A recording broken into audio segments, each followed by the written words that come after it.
Hey everybody, in this video I break down how I go about building an off-meta tryhard class for nuke hunting. I figured this was a good idea since I spend a lot of my time between games tweaking my class setups. Anyways, without further ado, let's get into the video. So for the video we're trying to do, we're going to try to go for the nuke. And I've gotten one in the last forever, and it was on a domination locking down terminal.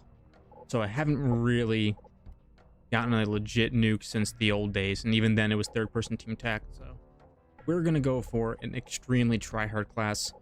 And first, a question that I had after building my M4 with red dot sight, and I kind of want to have a camo for each map. I think that'd be kind of cool. For the first one, we'll just go fall.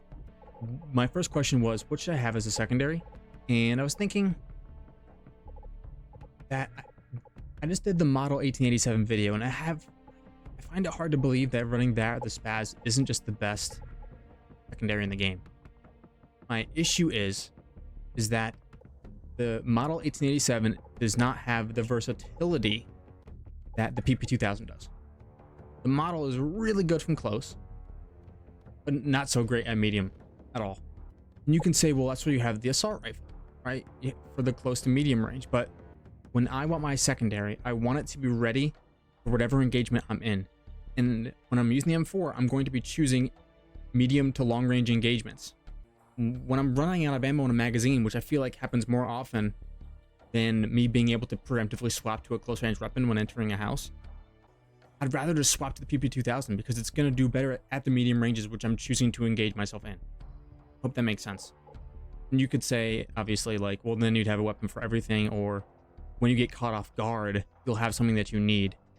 If I'm getting caught off guard, I feel like I'm doomed anyways. This is Modern Warfare 2, right? Someone catches you off guard, you did something wrong before then, unless they're OP and run cold-blooded ninja classes, which I do. But for equipment, the blast shield, it's my signature, it's my trademark. I go blast shield every game. Very rare that I don't play blast shield. Right, so for the 3 grenades, this is pretty simple. Smoke grenade for an objective class. Flash grenade, it has the most utility, but it takes a lot longer to throw than the stun. To me, it's stun grenade almost every time, unless you're doing a specific entry build when you use flash. Let's go to perk 3. While these are all great options, I really like sit rep. It gives you intel from afar because you can see where claymores are. Oh my gosh. All right, perk 2. This is more complicated than a lot of times I feel like people make it out to be. Like, a lot of people would just say stopping power, and that's that. While I agree stopping power is probably the best option most of the time for most classes, perk 2 is where you define your play style. We're coming back to 2, so now we're back at 1. Another reason why I like the PP2000 over something like the model 1887 akimbo or a spaz 12 or a stinger, and we'll get to the downsides of the stinger, is it gives me, I think, a little bit more flexibility in the perk 1 options, because typically I would run scavenger because I gotta have my maximum ammo for my kill streaks. If I'm making a video just to get a nuke, then I don't care if it's the M4 or the PP. So I don't need scavenger. Like, I don't want to say it. I think I could take sleight of hand. Or better yet, I could take bling. Yeah. And we'll start with the PP2000 and we'll give it extended mag. Yeah. Let's just send it extended mag. I'm used to shooting the PP2000. I think my muscle memory will help me there.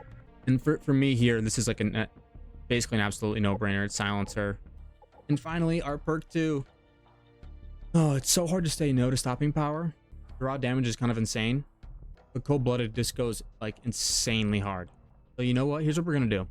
We're gonna take off the red dot sight. There we go. Boom. So if I'm gonna run cold-blooded, I'm gonna want the extra ammo in my magazine. This build's invisible. Does that mean we run ninja instead of sit rep? I think it does. I think that this build could go pretty hard. We're going to be depending on both weapons, I think, quite a bit. It's going to be more fun to record with a more run and gun play style than it is going to be with a camping play style. And it's also a build that I've never used before. So, oh yeah, and make sure your death streak, you said it, painkiller. Look, shameless painkiller. It is the way. Trust me. That's it for this video. Thank you for watching. Stay tuned for more OG Modern Warfare 2 content in the future. And see ya.